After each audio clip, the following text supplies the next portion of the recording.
Well, we never talk over the alma mater, I can tell you that. Good evening, everybody. That was overwhelming. A couple of comments tonight, and Regina talked about them, and some of our guests talked about them as well.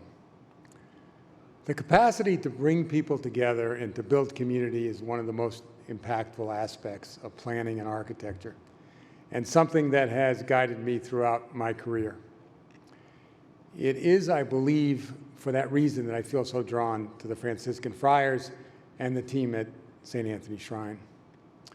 Not only do they bring together people in the name of Christ, Franciscan Friars give a place, a voice, and a future to those who are often overlooked in our community. It is assuredly an honor to stand before you tonight.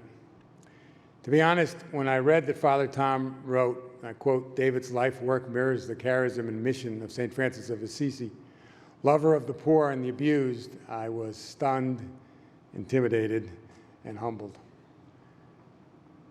Now I'm more inspired, more motivated, more driven to support the friars and the staff at St. Anthony Shrine who do so much in the city of Boston. You feed the homeless. You serve grieving families. You build diverse communities of faith. You connect veterans. You advance women's health. You bury the homeless children and the poor. You support those recovering from addiction and serve as a sanctuary for all, from the homeless to the business person in the heart of downtown Boston. Embedded in the fundamental DNA of each of these programs is the concept of community. Caring for each other, creating connections between and among members of our community, and assuring that every single person in the city of Boston is respected, supported, and loved.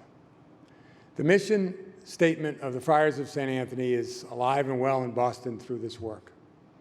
I quote, "We seek to bring the gospel into everyday experiences of all people through popular preaching, teaching, and pastoral leadership. We foster Christian disciples by collaborating with those whom we serve and by sharing in solidarity with all people, especially the alienated, the immigrant, and the poor." Unquote. By collaborating with those whom we serve. This concept resonates deeply for me and aligns with my belief in the embedded power of cities and the power of collaboration.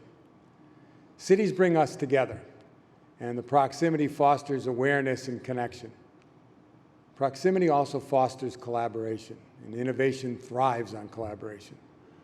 Of course, proximity and density can also exacerbate the injustices that victimize the marginalized, the poor, and the disadvantaged, as COVID-19 pandemic has so clearly demonstrated. But that same collaboration can inspire innovative solutions to the injustices that haunt us. I spent my career as an architect and planner working in cities, reinventing and rebuilding, filling in and around. But the buildings, the plazas, the parks, the pathways are actually a means to an end. The true goal is to bring to life principles of identity, proximity, sociability, mobility, connectivity, continuity, and unity. When these principles define our work, the physical spaces we make can support and enhance a community focus on social justice, equity, and opportunity. We all know well the relationship between unemployment and homelessness, between the lack of mobility and unemployment, between homelessness and mobility. The power of cities is unlocked when we build environments that address and overcome these challenges. Tonight, this room is filled with builders, developers, designers, engineers, and architects, my friends, my clients. I love my profession. I love this crowd. We can and must do more to use the tools available to all of us to embed social change in the very design of our cities. We make our greatest contributions as a profession, as a building profession, when we make connections, planning and building places and spaces that bring people together, benefiting equitably from opportunity and working collectively to overcome challenges. When we partner with a network of enlightened electeds like Mayor Marty Walsh, business leaders, university presidents, civic and spiritual leaders in the city to identify where change is necessary and make meaningful progress in moving the city forward.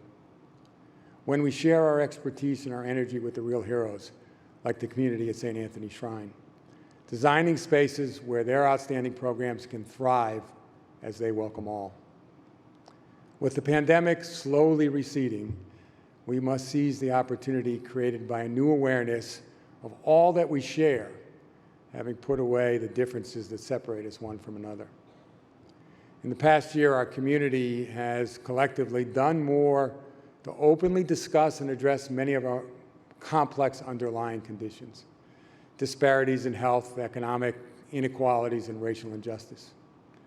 More recently, Boston's opioid and homelessness crisis has clearly spilled out into the open, and it is a crisis we have not fully faced up to. Driving down Mass Ave, we're all shocked. The sadness and the despair is tangible, but the failure belongs to us. Pope Francis very recently said, and I quote, "We must not be indifferent onlookers. On the contrary, we need to empathize with those who share our humanity, its aspirations and its troubles and its frailties," unquote.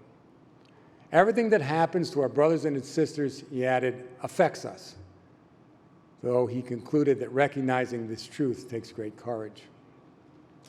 The friars and the staff at St. Anthony's Shrine are great examples of just that type of courage.